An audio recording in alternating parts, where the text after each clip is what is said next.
আসসালামু আলাইকুম। ডিএসটিভি খবর থেকে সবাইকে স্বাগত জানাচ্ছি। আমি সঞ্জিদা আক্তার। কমিটিবিহীন নগর প্লাজা চলছে চাঁদাবাজি বলেছেন ভুক্তভোগীরা। তো আমরা ভুক্তভোগীর বক্তব্যই তুলে ধরার চেষ্টা করছি। আপনারা ভুক্তভোগীর বক্তব্য শুনে বুঝতে পারবেন আসলে ঘটনাটা কি।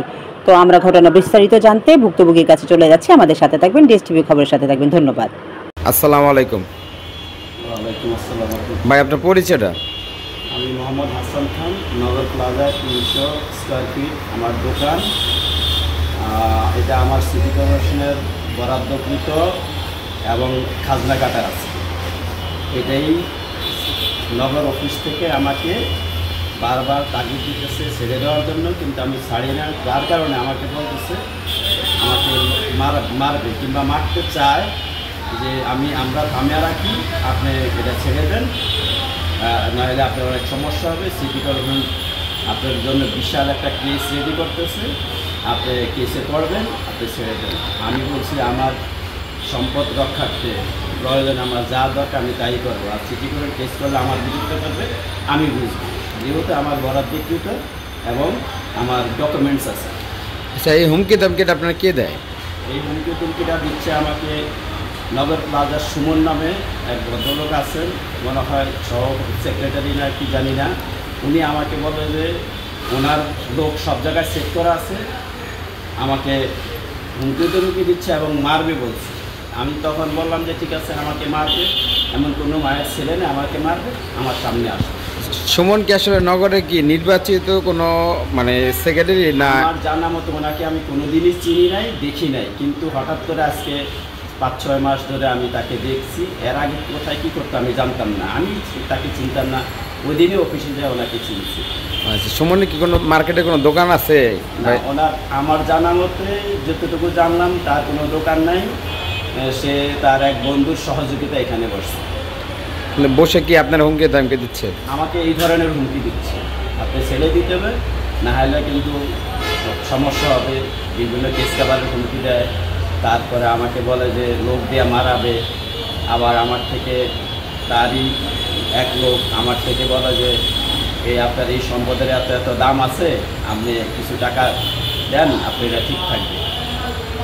ওই লোকটা কে? ওই লোকটা মোহাম্মদ বাচ্চু। বাচ্চু কি কোনো সভাপতি?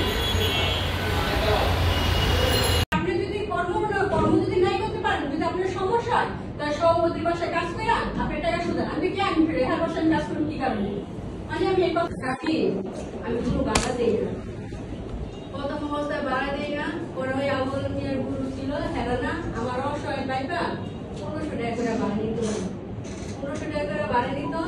কিন্তু মাঝখানে হেরা চলে যাওয়ার পরে আমার তার কেউ ইয়ে করে না, ভাই বাড়া না না মানে আমি ফ্যামিলি নিয়ে খাইয়া দিই, অনেক শান্তিতে আছি। অনেক এই যে নতুন করে কমিটি আছে, এখানে চাপ সৃষ্টি করছে, 15,000 টাকা বাড়া হিসাব করছে, 1 বছরে 18,000 টাকা দেয়। আর এই 18,000 টাকা দিলে আমি আমার ব্রিজে এখানে কাজ করতে পারো, তাহলে ভাই আমার উঠাই দেবো। আমি যদি আমার উঠাই দেয় ভাই, আমি বড় অসহায়, আমার যদি সামর্থ্য থাকতো তা আমি দিতাম। মনে করেন 20 থেকে আমার 400 টাকা কালকা রাখবে কইছে আমার মেশিন পদ্ধতিতে আমার স্বাক্ষর রয়েছে হারা, মানে কমিটি মানে আমার স্বাক্ষর রয়েছে, মানে আমি যদি কালকার ব্রেকের ভিতরে যদি না মানে হারা স্বাক্ষর রয়েছে, আমি নিজ চেষ্টায় আবার ব্রিজ প্যাক করছি, মানে আমার নিয়ে যাই করে সাইলেন্সি, কিন্তু আমি কিন্তু সারি নাই। আমি গরিব মানুষ, আমি এটা দিয়ে আমার ফ্যামিলি চলে, কিন্তু কারণ মানে এক কথাতে মানে ভাই আমি শিখাইছি, মানে হেরা মানে চাইতেছে আমার পুরো ওই বছরে 18,000 টাকা দিলে আমি কাজ করতে পারবো। এরপর আমার 6,000 টাকা মানে ব্রিজ ভাড়া দিতে ভাই।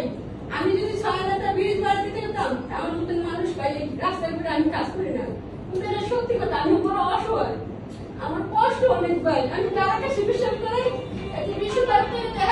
আমি কারো কাছে স্বীকার করি না, কিন্তু বুকের ভিতরে কষ্টটা চাপটা রাখছি। আমি কি করবো, কারণ আমার তো কেউ না, আমি কার কাছে যাবো? অনেক এখানে একটু ছিলা করে এমন মেশিন দিব না, আমি মেশিন দিলে আমি কি করবো? আমি বাদ দিয়ে আসতে আমার কাম কাজ বন্ধ করে আমি পয়লা দিচ্ছি। অনেক অনেক দেখো হয়তো আমি বিকাল থেকে মেশিন করতে বসে যাবো, ভাই কি করবো? আমার ভাই কিছু করার নাই, অফিসের থেকে আমার চাপের ভিতরে রাখছে। আমি ভাই অফিসে আমার কোথায় দিব আমার শার্ট তো নিয়ে দিছে